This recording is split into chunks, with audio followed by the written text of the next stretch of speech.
ಯೋಗ ಕೇವಲ ಆಸನವಲ್ಲ, ಇದು ಸಂಪೂರ್ಣ ಜೀವನ ಶೈಲಿ. ಶಿಕ್ಷಕ ಆಂಜನೇಯಲು ಅಭಿಮತ, ಚೇಳೂರು.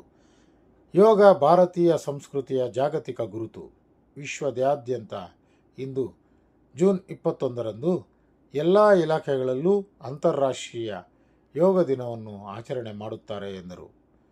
ಚೇಳೂರು ತಾಲೂಕು ವ್ಯಾಪ್ತಿಯ ಎಂ ನಲ್ಗುಟ್ಲಪಲ್ಲಿ ಕ್ಲಸ್ಟರ್ ಸರ್ಕಾರಿ ಹಿರಿಯ ಪ್ರಾಥಮಿಕ ಶಾಲೆ ಪಸುಪುಲವಾರಪಲ್ಲಿ ಶಾಲೆಯಲ್ಲಿ ಅಂತಾರಾಷ್ಟ್ರೀಯ ಯೋಗ ದಿನವನ್ನು ಭಾನುವಾರದಂದು ಏರ್ಪಡಿಸಲಾಗಿದ್ದು, ಶಾಲೆಯ ಮುಖ್ಯ ಶಿಕ್ಷಕ ಆಂಜನೇಯಲುರವರು ಮಾತನಾಡಿ ಪತಂಜಲಿ ಯೋಗದ ಬಗ್ಗೆ ಮಕ್ಕಳಿಗೆ ತಿಳಿಸಿದರು.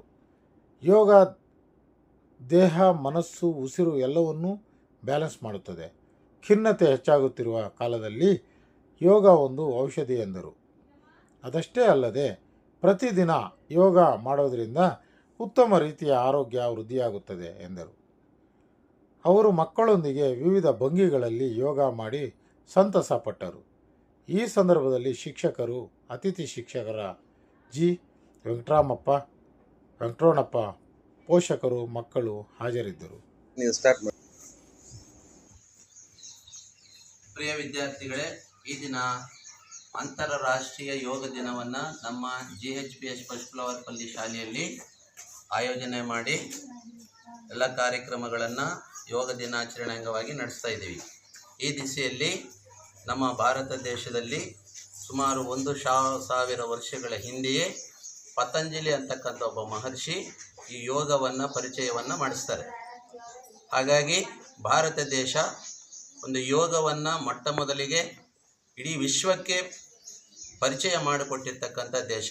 ಈ ಹಿನ್ನೆಲೆಯಲ್ಲಿ ಈ ದಿನ ವಿಶ್ವದ ಎಲ್ಲ ದೇಶಗಳಲ್ಲಿ ಕೂಡ ಯೋಗ ದಿನಾಚರಣೆಯನ್ನು ಜೂನ್ 21ನೇ ತಾರೀಕು ಆಚರಣೆ ಮಾಡ್ತಾ ಇದ್ದಾರೆ. ಹಾಗಾಗಿ ಯೋಗ ಅಂದರೆ ದೇಹ ಮತ್ತು ಮನಸ್ಸನ್ನು ಒಗ್ಗೂಡಿಸುವಂತಹ ಕ್ರಿಯೆ. ಹಾಗಾಗಿ ದೇಹದ ಎಲ್ಲ ಅವಯವಗಳು ಕೂಡ ಆರೋಗ್ಯಪೂರ್ಣವಾಗಿ, ಅಂದರೆ ಶಾರೀರಿಕವಾಗಿ ಮತ್ತು ಮಾನಸಿಕವಾಗಿ ಸದೃಢರಾಗಿ ಆರೋಗ್ಯವಂತರಾಗಿ ಇರಿಸ್ತಕ್ಕಂತಹ ಒಂದು ಪ್ರಕ್ರಿಯೆ.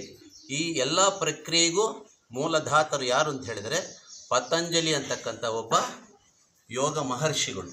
ಅವರು ನಮ್ಮ ಭಾರತ ದೇಶದಲ್ಲಿ ಪ್ರಪ್ರಥಮವಾಗಿ ಯೋಗವನ್ನು ಪರಿಚಯ ಮಾಡಿಕೊಟ್ಟಿರ್ತಕ್ಕಂತಹ ಮಹರ್ಷಿಗಳು. ಹಾಗಾಗಿ ಅವರನ್ನು ಯೋಗದ ಪಿತಾಮಹ ಅಂತ ಕರೀತಾರೆ.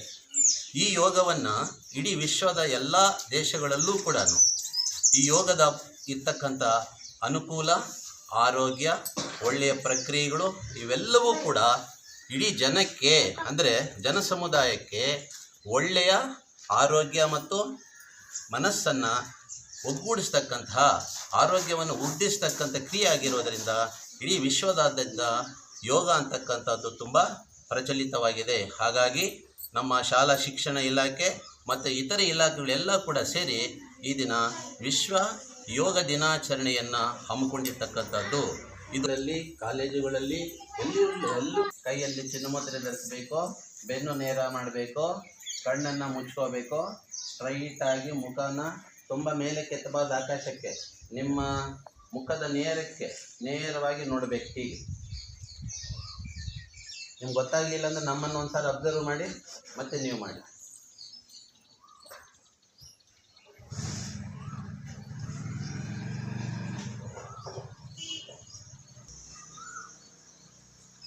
Open your eyes.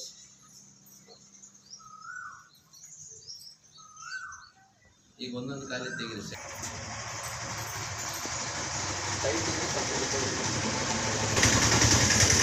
ಕೂದಿರೋ ವಸ್ತುಗಳನ್ನು ಹಾಕೋಬೇಕು.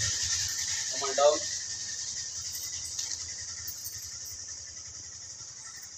ಶೇಕ್ ಮಾಡಬಾರ್ದು. ಎಷ್ಟು ಸಾಧ್ಯ ಆಗುತ್ತೆ ಅಷ್ಟು ಬಗ್ಗಿ. ಸ್ಟ್ರೈಟ್ ಇರಲಿ ಕೈ.